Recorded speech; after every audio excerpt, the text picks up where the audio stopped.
கவிஞர் லக்ஷ்மிபதி வேலூர். நான் ஒரு படைப்பாளியாக, பெரிய படைப்பாளி இல்லை, இருந்தாலும் 23 நூல்கள் நான் எழுதியிருக்கிறேன். 2 நூல்கள் என்னை பற்றிய ஆய்வு நூல்கள்.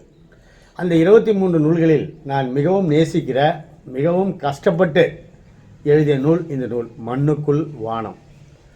இது முதல்ல இந்த தலைப்பு சரியில்லை, தலைப்பு புரியலைன்னு சொல்லிட்டு இந்த புக்கை லைப்ரரியில் கூட எடுக்கலைங்க. அதுதான் எனக்கு ரொம்ப வேதனை. இந்த பதிவின் மூலம் நான் இதை பதிவு செய்து விடுகிறேன். காரணம், இதற்கு ரொம்ப அரும்பாடுபட்டதுக்கு காரணம் என்னென்னு கேட்டிங்கன்னா, இந்த புத்தகம் எழுதுவதற்கே ஒரு அடிப்படை காரணம், ஒரு திரைப்பட நடிகர், மிகவும் புகழ்பெற்ற நடிகர் தான் சத்யராஜ். அவர் ஒரு முறை பேசுகிற போது ஒரு இடத்துல, நம்ம மக்கள் எல்லாம் சாமியார்களை கும்பிட்றதுக்கு வேறு ஸ்டேட்டுக்கு போகிறாங்க, குறிப்பாக ராகவேந்திர சாமி வேறு மாநிலம், ஆந்திராவோ கர்நாடகாவோ தெரியல, அந்த சாமியை போய் நம்மளுக்கு நிறைய பேர் கும்பிட்றானுங்கன்னு ஒரு சொல்லிட்டார். எனக்கு ஒரு சின்ன மன உறுத்தல். ராகவேந்திர சாமி தமிழ்நாடு ஆச்சே, தமிழ்நாட்டில் தானே அவர் பிறந்தார், அங்கே போய் தானே துங்கபத்ரா நதிக்கரை ஓரம் அவர் ஜீவ சமாதி ஆனார், பிருந்தாவனமாக அமைச்சிக்கிட்டு இன்னும் உயிரோடு இருக்கிறாரு. இவ்வளோ விஷயங்கள் தெரிஞ்ச இந்த சத்யராஜ் சார் ஏன் இப்படி சொன்னார், இதை உண்மையை நம்ம கண்டுபிடிச்சி ஒரு புஸ்தகம் எழுதணும் அப்படின்னு நான் ஒரு உறுதி எடுத்துக்கிட்டு ஸ்ரீ ராகவேந்திர சுவாமிகளுடைய திருவடிகளை வணங்கி, சுவாமி நீ எனக்கு அருள் புரிய வேண்டும் என்று அவரது வரலாற்றை எழுத வேண்டும் என்று நினைத்து ஆசைப்பட்டு நான் இதை முயன்றேன். நான் இதை அழகாக எழுதினேன் என்று சொல்வது இல்லை, நீங்கள் தான் சொல்லணும். இந்த புஸ்தகத்தில் 130 பக்கம். அதாவது ராகவேந்திர சுவாமிகள் புவனகிரி பட்டினத்திலே அவதரித்து, நீங்கள் நினைத்து பாருங்கள், சிதம்பரத்துக்கு பக்கத்திலே ஸ்வேதா நதி, ஸ்வேதா நதிக்கரையோரம், ஸ்வேதம் என்றால் வெள்ளை, வெண்மையான ஆறு. அது ஸ்வேதா நதிக்கரையோரம் ஆற்றில் குளிச்சுட்டு ஏறினா ஒரு தெரு, பட்டித்தெருக்கு போய் சேருவது.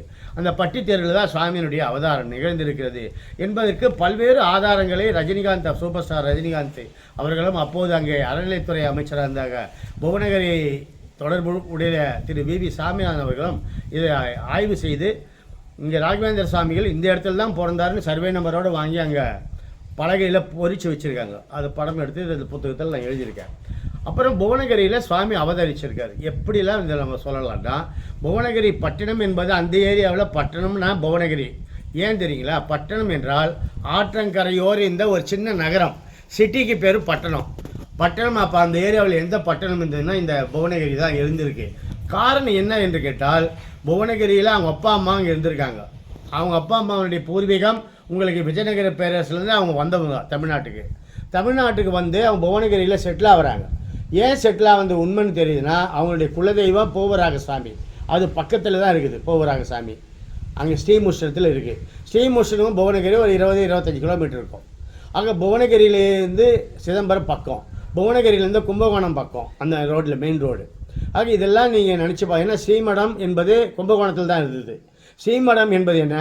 ராகவேந்திர சாமிகளுடைய முன்னோர்கள், அவருடைய குருமார்கள் ஸ்ரீமடத்தில் இருந்து இங்கே ராகவேந்திர ஸ்ரீ மத்துவ ஆச்சாரியனுடைய அந்த துவைதம் மத சம்பந்தப்பட்ட ஹரிதான் சர்வோத்தமன் என்கிற அந்த தத்துவத்தை நிலைநிறுத்துவதற்காக ஏற்படுத்தப்பட்ட அந்த ஸ்ரீமடத்திலே அவர்கள் முன்னோர்கள், குருமார்கள் சுசீந்திர தீர்த்தர், அவருடைய குருமார் சுரேந்திர தீர்த்தர், அவருடைய குருமார் விஜயேந்திர தீர்த்தர்லாம் அங்கே தான் இருந்திருக்காங்க. எங்கே? கும்பகோணத்தில் ஸ்ரீமடத்தில் வேலைக்கு வந்தவர். அங்கே பக்கத்தில் இருக்கிற இந்த புவனகிரியில் கொடுத்துருந்ததுக்கு பல காரணங்கள் நம்மளால் நிறுவ முடியும். அப்படி புவனகிரியில், தமிழ்நாட்டில் சிதம்பரத்துக்கு பக்கத்திலே, வடலூருக்கு பக்கத்தில், வள்ளலார் அவதரித்த மருதூருக்கு பக்கத்திலே, குறிஞ்சிப்பாடிக்கு பக்கத்தில் இருக்கிற ஊர் தான் புவனகிரி. புவனகிரியில் தான் சுவாமி அவதாரம் செய்தார். ஸ்வேதா நதிக்கரையில் குளிச்சுட்டு எதிரில் வந்ததுமே ஒரு ஆஞ்சநேயர் இருப்பார். ஆஞ்சநேயர் கும்பிட்டுட்டு போவராக சாமி, அந்த ஊரில் ஒரு போவராக சாமி இருக்குது. இன்னொன்று, எப்பவுமே ராகவேந்திர சாமிகளுடைய குடும்பம் லக்ஷ்மி நரசிம்மரை கும்பிட்டுருக்காங்க. அந்த ஊரில் அந்த கோயிலில் பிரமாதமாக பேசப்படுது. ஆக இதெல்லாம் நம்ம வச்சு பார்த்து அங்கே பிறந்தார், அவதரித்திருக்காரு என்பதை நாம் நிலைநிறுத்தியிருக்கிறோம். அப்படி இந்த புத்தகத்தை, மண்ணுக்குள் வானம் என்ற எனது புத்தகத்தை, மேலே வானம் கீழே ஒரு வானம், பூமிக்கு கீழே ஒரு வானமாக இருந்து நம்மை ராகவேந்திர சுவாமிகள் காப்பாற்றி கொண்டிருக்கிறார் என்பதனாலே இந்த தலைப்பை வைத்தேன். இந்த தலைப்பை வைத்ததினாலே இந்த புத்தகம் எடுக்கப்படவில்லை என்று எனக்கு காரணம்னு சொன்னாங்க. புரியல சார்ன்ட்டாங்க, அவ்வளோதான். நான் அதுக்கு மேலே உங்கள்கிட்ட சொல்ல விரும்பலை. ஆக ராகவேந்திர பக்தர்களும் இந்த புத்தகத்தை நான் வெளியிட்ட போது, நம்ம கிர்த்தான்பட்டியில் இருக்கிற ராகவேந்திர மடத்தில் தான், அந்த மிருத்திக பிருந்தாவனத்தில் தான் புத்தகம் வெளியிட்டோம். அப்போதைய கலெக்டர் திரு ராஜேந்திரன் வெளியிட்டார். இந்த புஸ்தகம் வெளியிட்டப்போ என்னாச்சுன்னா, ஒரு நண்பர் தாம்பால் தட்டில் வெத்தலைப்பாக மொழி கொடுக்குற இந்த கல்யாணத்துக்கு முடிஞ்ச இது கொடுப்பாங்கள்ல தாம்பூலம், அப்படி நினச்சிட்டு இந்த புத்தகத்தை எல்லோரும் ஃப்ரீயாக கொடுத்துட்டாரு. ஒரு 500 புத்தகம். ஆனால் இந்த புத்தகத்தின் விலை 150 ரூபா. நான் எல்லோரும் நூல் வெளியீட்டு விழாவில் நான் பேசுவேன், இந்த புத்தகம் வாங்கிட்டு போங்க, எழுத்தாளரை கௌரவப்படுத்துங்க, அப்படி நான் துவக்கத்தில் கற்றுவேன். ஆனால் இந்த புஸ்தகம் என் புஸ்தகத்துக்கு யாரும் அறிமுகப்படுத்துறதுக்கு ஆள் இல்லை. அப்படி போயிடுச்சுங்க. இந்த புஸ்தகம் விற்பனையும் இல்லை. இந்த புத்தகத்துக்காக நான் 50,000 ரூபாய் செலவும் பண்ணியிருக்கேன் அப்போவே.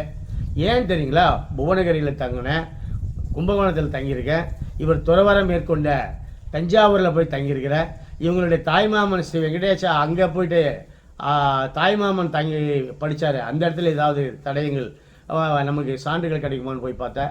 அதனால் இத்தனை இடத்துல 10 நாளுக்கு மேலே தங்கி நான் இந்த புத்தகத்தை நான் எழுதினேன். ஏன்னு கேட்டிங்கன்னா, உதாரணத்துக்கு தஞ்சாவூரில் துறவரம் மேற்கொண்டார் என்று ஒரு வரி தான் மற்ற புத்தகத்தில் இருக்கும். ஆனால் அங்கே தஞ்சாவூர் அரண்மனையில் துறவரம் மேற்கொண்டு அவர் பக்கத்தில் இருக்கிற வடவாறு என்கிற ஒரு ஆற்றின் கரையோரம் ஒரு பெரிய அழகான ஒரு தவ மடம், அதில் 12 வருஷம் இருந்திருக்காருங்க சாமி. நிறைய பேர் இது தெரிய வாய்ப்பில்லை. இதெல்லாம் நான் இதில் பதிவு பண்ணியிருக்கிறேன். ஆனால் அந்த கஷ்டம் யாருமே சுவாமி தான் அவருடைய பாதத்தில் தான் நான் வச்சுட்டேன். சுவாமி எனக்கு இன்னும் அருள் புரிகிறார். குறை ஒன்றும் இல்லை கோவிந்தா என்ற தலைப்பில் நான் சாமிகிட்ட பேசினேன்.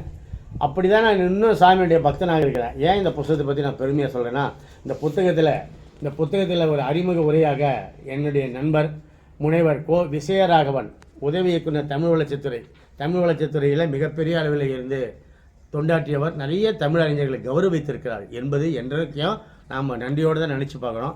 அவர் இந்த புத்தகத்துக்கு ஒரு முன்னுரை கொடுத்தாருங்க. அது மட்டும் நான் படிச்சுட்டு இந்த புத்தகத்தை பற்றி நான் தொடர்ந்து உங்களோட இந்த டீம். மண்ணுக்குள் வானம், மண்மேல் பார்த்தால் வானம், கீழ் நோக்கினால் பாதாளம், முரண்பாடு தலைப்பா, இல்லை இல்லை முறையான தலைப்பு. சொர்க்கம் மண்ணில்தான் விளங்கும், அம்மண்ணே வானவர் வாழும் வானம். தமிழகத்தின் அருட்பெருஞ்சோதியில் இவரும் ஸ்ரீ ராகவேந்திரரும் ஒரு தனிப்பெருஞ்சோதி. தமிழ் மண் உணர கருணை கடவுள் ராகவேந்திரரை தம் கன்னித்தமிழில் கட்டி உரைத்திருக்கும் கன்னித்தமிழ் வாரியாரின் பணியாளர், கம்பன் கழகத்தின் நெடிய பணிச் செயலாளர், இலக்கிய கூட்டணியின் இணையிலா தமிழ் மாநில இணைச் செயலாளர், நண்பர், தோழர், அலுவலர், கவிஞர், கட்டுரையாளர் என்பது நவமுகம் இவருக்கு. எமக்கும் எம் தமிழுக்கும் இவர் ஆசை முகம்.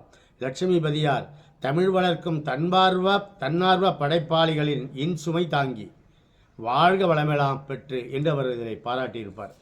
ரொம்ப இதில் ஏன்னு கேட்டிங்கன்னா, இந்த மண்ணுக்குள் வானம் என்பது ஒரு முரண்பட்ட தலைப்பாக இருக்குமோ என்று சிலர் அச்சப்பட்ட போது இவருடைய முன்னுரை மிகப்பெரிய ஆதரவாக எனக்கு அமைந்தது. இந்த புத்தகத்துக்கு நான் ஒரு முன்னுரை எழுதியிருக்கிறேன். சத்குருவே உனக்கு ஒரு வணக்கம். மாஞ்சாலை மகாதீபத்திற்கு ஒரு மின்மினி செலுத்தும் முதல் மரியாதை இது. மகா புருஷருக்கு ஒரு மழலை கட்டிய மாலை இது. அறிவு சூரியருக்கு ஒரு அகல் விளக்கு எடுக்கும் ஆராதனை இது. நலம் தரும் நாயகருக்கு நன்றி சொல்ல ஒரு நாரை நடத்தும் நடை பயணம் இது. நம்மை தாங்குவது பூமி, பூமியை தாங்குவது நம்ம சாமி, சாமிக்கு இந்த சிறிய நூல் சமர்ப்பணம் என்று நான் எழுதியிருப்பேன். ஆக மண்ணுக்குள் வானம் என்கிற இந்த நூல் தொடர்ந்து உங்களோடு நான் பகிர்ந்து கொள்கிறேன். இந்த நூலில் சில சிறப்புகள் நிச்சயமாக இருக்கிறது என்பதை நான் இந்த பதிவின் மூலம் உங்களுக்கு படித்து பகிர்ந்து உங்களுக்கு ஒரு நல்ல சுவையான விருந்தை அளிக்க தயாராக இருக்கிறேன். நன்றி, வணக்கம்.